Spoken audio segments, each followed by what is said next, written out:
A lot better. Yeah, you full of guacamole and chips. Yeah, yeah. What about your pick from the other day? We got to ask you about that first. Oh yeah, I lost. You should say, what about the holding in the end zone? I never complain about officials. Remember that. And I watched the last quarter. Yeah. And gosh, that was a heck of a game. It was fun, right? Goodness gracious. You know, they say in baseball, momentum is only as good as your next day's pitcher. But the way you guys closed yesterday, I think that can kind of carry you through tomorrow? Well, I think our guys feel good about their effort. You always feel better when you give that type of effort, play with that type of intensity, and fight hard for a win, and that's exactly what we did.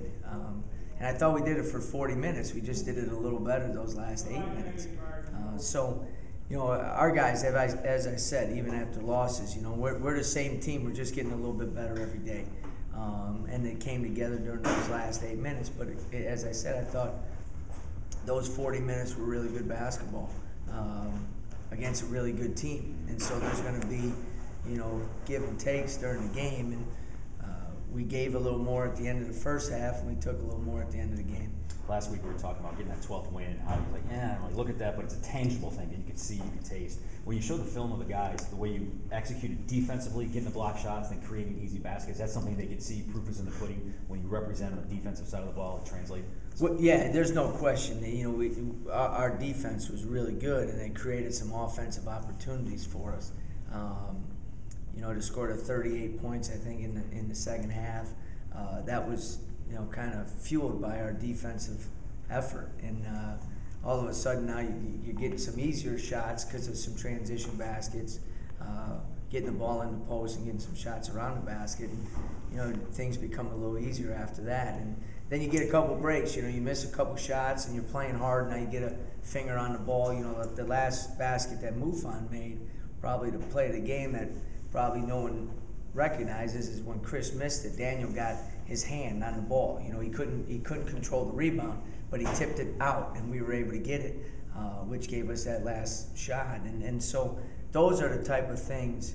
As I said, we've made plays and we've shown the guys these are things you can't do and expect to win. Those are things you have to do, and then you expect to win, and you've earned that. And that's the biggest thing for our guys, is they know they've earned that victory. That's for the Seminoles. What can we expect and see from them? Well, they're a team that is so aggressive, so big, so athletic. This is the first year in the last 5 that they have not led the ACC in defensive field goal percentage, but they're still number 1 in blocks. And so they have some youth, they have some new guys on the team, but they still have one of the premier guards in the country in Michael Snare, and he's good, and he's proven that, especially at end-of-game situations. And with White, they have as versatile players there is in the league. So they're going to they didn't play as well as they had been playing the other day when they played Duke. And I know you don't have the success that Leonard's had without being able to rally the troops and get them ready to go. So in a one-day prep, this is a tough turnaround for us, but we have to face that challenge, and we'll have to do it together. I guess Florida State's a team that's, like a lot of other teams, are looking for some consistency with what they do. Yeah, and I think that's kind of a common trend, especially with teams like us, like Florida State. A lot of teams that are relying on some new guys in new roles, and that consistency is something that all coaches are fighting for. And now we're in February. You talked about them being an aggressive team. The one thing you notice, they go to the foul line a lot. Well, they're so big and strong, so they get fouled a lot, taking the ball to the basket. They're still tremendous defensively in terms of causing turnovers and different things like that. So they're just a younger version of the team that won the ACC last year. And that's one thing, everybody's got to remember. This is a program that just came off an ACC championship season. Clemson had those two big guys you were telling us about last week. Is that Florida State similar in terms of the size? They're even bigger. They have 3 7-footers. Yeah, exactly. Daniel's gonna have a lot of fun. Yeah, so they're big, and they play all 3 of them. And then they're White is 6'10". Their point guard 6'5", or 6'7" actually.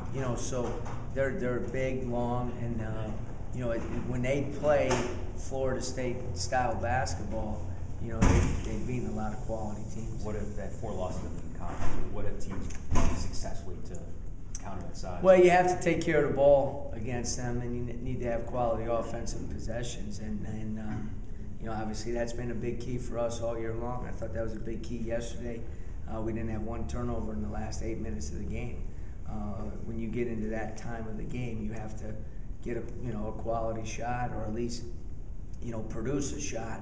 And it's been an Achilles heel for us in some of those crucial times with some of the turnovers. So when you play them, you have to take care of basketball. Snare's a guy you can't lose track of on the court, too. I mean, he likes to throw up threes. Yeah, they have a couple of guys like that. You know, the one thing is I thought we did a very good job on Harris in the second half of kind of tagging him and being there on the catch. You're not going to take away their offensive actions, but you have to be there on the catch to challenge and contest those shots. What did you? I mean, you said was it a point just to go a different way around the screens with him, or what? No. We our coverage didn't change.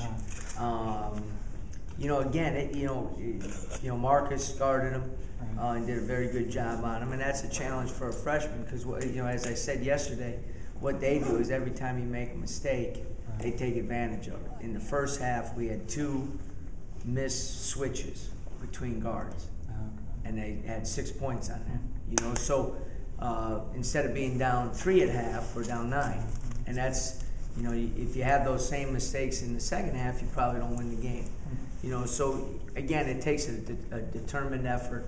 You can't relax off the ball, and that's always the biggest challenge. The hardest defensive position is when you're not guarding the ball. The easiest thing is when you're guarding the ball because you only have one job, and that's to guard the ball. When you're off the ball, you got to help. You got to be aware of screens. You got to, a lot of different things. And so sometimes that's where younger guys have the hardest problem.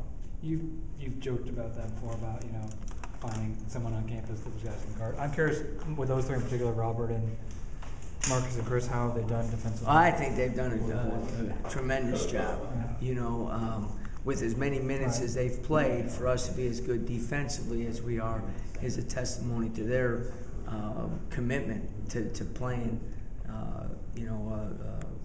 college-style, hard-nosed, not give up any easy shots defense. And there's slippage. There always is. There is with seniors as well.